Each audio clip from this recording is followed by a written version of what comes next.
Galera, bom dia, boa tarde, boa noite, boa madrugada. Meu nome é Sidney Martins, professor de língua portuguesa aqui do LAC Concursos, o maior site de videoaulas do Brasil, quiçá das Américas. Então, meu parceiro, deixa de enrolação, vamos direto ao ponto. A nossa aula de hoje é sobre tempos e modos verbais. Assunto importante, porque faz você acertar as questões voltadas para o campo verbal. É muito comum você trabalhar em cima das desinências verbais. E aí, quando a gente pensa nas desinências verbais, você já sabe que tem a desinência número pessoal e a desinência modo temporal. É por isso que a gente chama de tempos e modos verbais. O modo temporal e o tempo verbal, né? O modo verbal e o tempo verbal. Agora, por que então a gente não tem a aula para números e para a situação das pessoas, Sidney? Porque são coisas mais tranquilas. É isso daqui que é mais difícil para o candidato. Sem contar que, além de ter a questão apenas sobre tempos e modos, essa parte do tempos e modos te auxilia nas questões de vozes verbais. Você vai ver na aula de vozes verbais que a gente, para passar da ativa para a passiva, a gente, além de trabalhar com o verbo transitivo direto, que é uma exigência, fazer o cruzamento, transformar o verbo numa locução verbal, eu ainda assim tenho que manter no mesmo tempo e no mesmo modo verbal. O conhecimento de tempos e modos verbais faz você acertar várias questões na prova. Então, vamos cair para dentro para a gente poder entender isso aqui agora. Ó. Então, vamos lá. Ó. O verbo. O verbo é a única classe gramatical que pode sofrer flexão de tempo, modo, número e pessoa.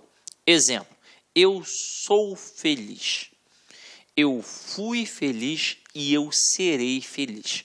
Então, eu tenho uma estrutura no passado, eu tenho uma estrutura no presente e eu tenho uma estrutura no futuro. Então, ó, eu sou feliz é presente, eu fui feliz é passado e eu serei feliz é o quê? É um futuro. Agora, para que a gente possa entender isso para valer, vou mostrar uma parada bacana para vocês. Ó. Pensei em verbo. Pensei num cara muito importante. Pensei num cara que vai indicar ação. Pensei num cara que vai indicar estado. Pensei num cara que vai indicar fenômeno da natureza. É por isso que ele é importante, Sidney? Não. Ele, na verdade, é muito importante porque é responsável por um processo. Que processo é esse? O principal processo do sistema linguístico na língua portuguesa, que é o sistema SVC. Porque ele é responsável. Então, ele me diz quem é ele próprio, ele me diz quem é o sujeito, ele me diz quem é o complemento. Ou seja, o verbo acaba demandando todos os termos da oração. Quem é sujeito, quem é predicado, quem é objeto direto, objeto indireto, por aí vai. Tudo passa por ele. Então, ele é o responsável pela análise morfossintática. Tanto é que a análise nunca foi sintática, é sempre morfossintática. Eu preciso ver a quem um camarada está ligado gramaticalmente para aí sim poder classificar sintaticamente. E a demonstração de que a análise é morfossintática é que o verbo manda numa estrutura em que tem um sujeito, que é a análise sintática, e o complemento, que é a análise sintática, e ele, verbo, que é uma análise morfológica, manda em tudo. Então, o verbo realmente é importante. Agora, no nosso caso aqui, a gente está estudando as desinências.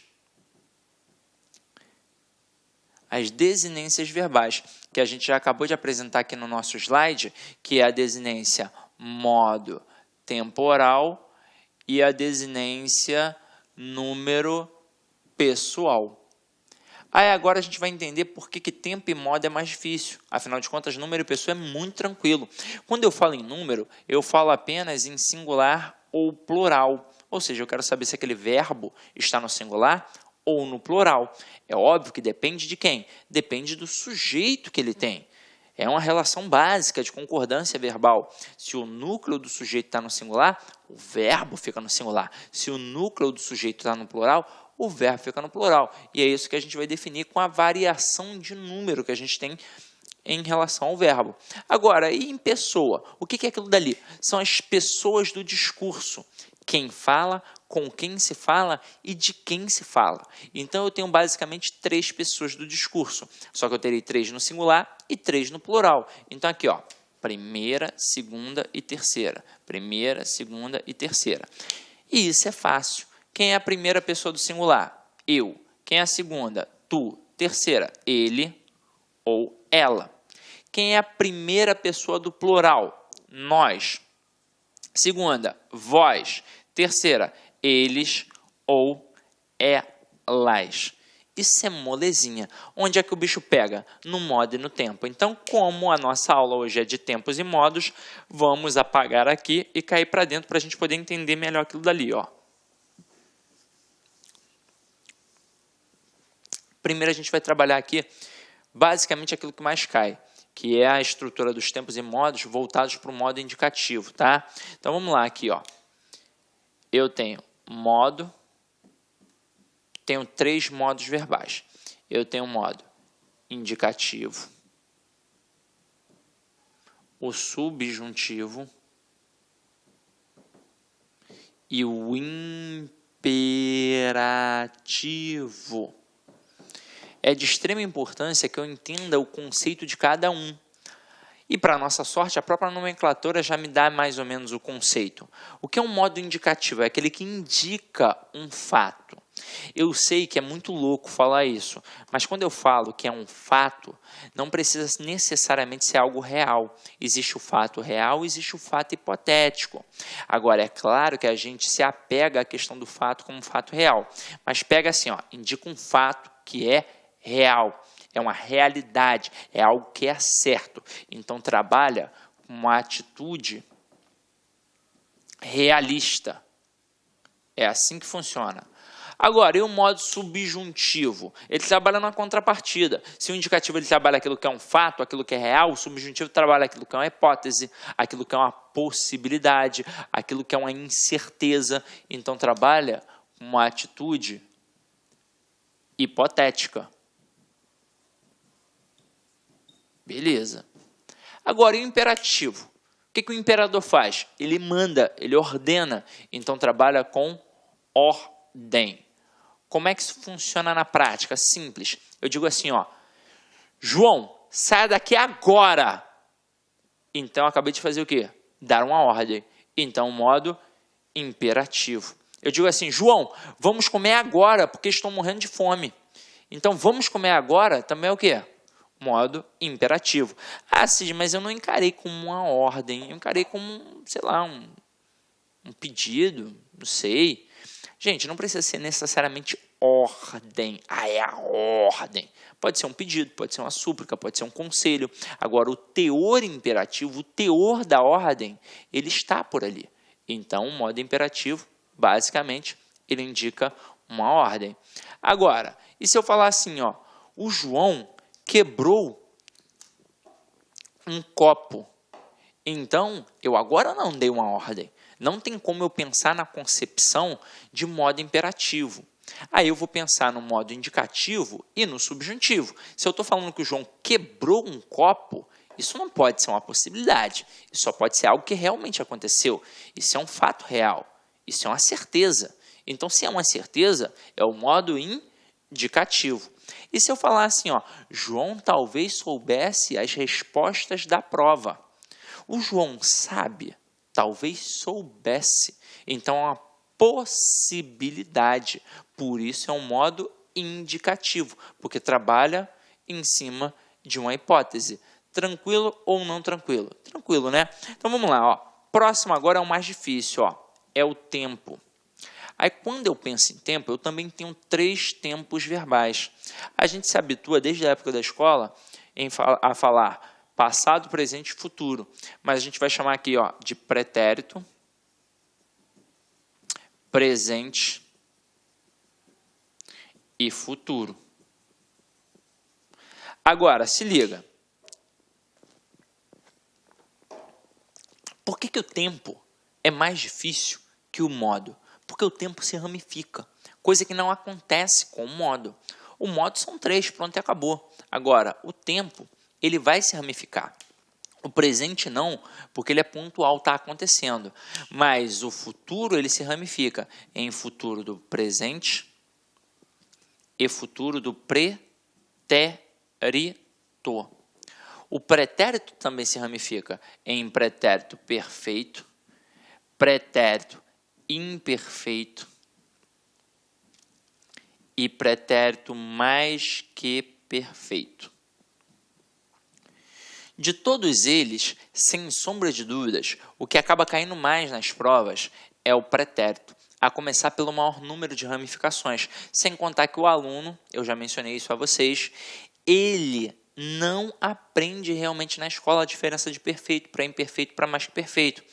Pode ser até que tenha aprendido, mas talvez tenha esquecido. Mas normalmente eu pergunto, e aí, lembra que você estudou isso na escola? O cara, não lembro. Sabe a diferença? Não sei. E é algo super tranquilo. Basta eu saber o conceito da palavra perfeito. É só olhar no dicionário. A palavra perfeito significa completo. Como assim, Sidney? É isso mesmo? É. Por exemplo, quando o médico entrega o filho na mão das mães, ele sempre diz assim, ó, seu filho nasceu perfeito. Lá na hora do parto, ele disse, seu filho nasceu perfeito. O que significa isso? Que ele nasceu completo, que ele nasceu com boquinha, com bracinho, com perninha, com orelhinha e por aí vai. Então dizer que eu tenho um pretérito perfeito é a mesma coisa que dizer que eu tenho um passado completo. Ou seja, um passado completamente realizado. Como é que isso funciona, Sidney? Você me pergunta, Sidney, o que você fez ontem? Aí eu digo, ontem eu joguei bola. E aí se eu joguei bola, joguei bola. É passado, não é passado? E não já acabou? Já acabou. Então, se já acabou, é um passado completamente realizado. Então, um pretérito perfeito. Agora, e o pretérito imperfeito? Aí se liga. Perfeito é completo. Este prefixo in aqui, ele é um prefixo de negatividade. Então, é óbvio que o imperfeito não vai me dar essa noção de completude. Ele vai negar aquela completude. Aí vai me dar uma noção de quê? De continuidade. Então, vamos anotar aqui, continuidade. É um processo contínuo, é uma rotina, é um hábito. Então, você me pergunta, Sidney, o que você fazia há 15 anos? Aí eu vou responder, eu só jogava videogame. E aí, na hora que eu respondo que jogava videogame, isso é passado, presente ou futuro. Isso é um passado. Agora, pensa comigo, eu fiz isso só uma vez? Não, era um hábito, era uma rotina. Eu joguei várias e várias vezes. Então, eu jogava. Era um hábito, era uma rotina. Tanto é que tem algumas bancas que, às vezes, elas simplesmente perguntam se é um passado com processo contínuo, que indica hábito, que indica rotina. Você sabe que ali você está diante de um pretérito imperfeito do indicativo. Tranquilo? Agora, e o pretérito mais que perfeito? Ele é mais que completo. Ele é o que a gente chama de passado do passado. Ou seja, ele será um tempo verbal no passado, anterior a outro tempo também no passado. Como é que isso pode cair em prova? De duas formas. Ou o camarada simplesmente trabalha. Olá, meus amigos, minhas amigas, sou o professor Luiz Antônio de Carvalho e eu estou aqui para fazer um convite muito especial para você que está se preparando para o concurso do Detran São Paulo 2018. Nós aqui da Lá Concursos, nós elaboramos um curso super competitivo, super atualizado, ponto a ponto do edital, com o melhor custo-benefício do mercado. Nós temos 2 serviços, 2 cursos, um para oficial, apenas 10 parcelas de R$30. E o cargo de agente oficial de trânsito por 10 parcelas de R$35, com a qualidade desse professor que você acabou de assistir. Infelizmente, ou felizmente, depende da interpretação do aluno, essa aula que você está assistindo é apenas 30% do total da aula, é uma aula demonstrativa para você sentir confiança, assistir às aulas do nosso professor e gostar do método aqui da Lá Concurso. O nosso curso no site é muito mais completo. O nosso curso no site, nós temos o Personal Coach, que é a metodologia fundamental para a aprovação do aluno. Personal Coach, personal significa pessoal e coach significa treinador. Personal Coach é o nosso projeto pedagógico. Então, como é que funciona assim, esse projeto pedagógico? Linhas gerais. Então, nós temos o conteúdo programático. A nossa equipe pedagógica vai pensar os principais assuntos primeiro, aqueles assuntos fundamentais que sempre costumam ser cobrados em concurso público. Com base nesses assuntos, nós transformamos em metas diárias de estudos, na forma de que, na qual o aluno, cumprindo cada meta, de estudos, de cada meta de estudo, ele vai dar um passo importante para a sua aprovação. E nós vamos monitorar o desempenho do aluno no site. Bacana, meus amigos? Então, espero vocês aqui nessa caminhada do Detran São Paulo 2018. Um forte abraço, fique com Deus. Tchau, tchau. Clique like.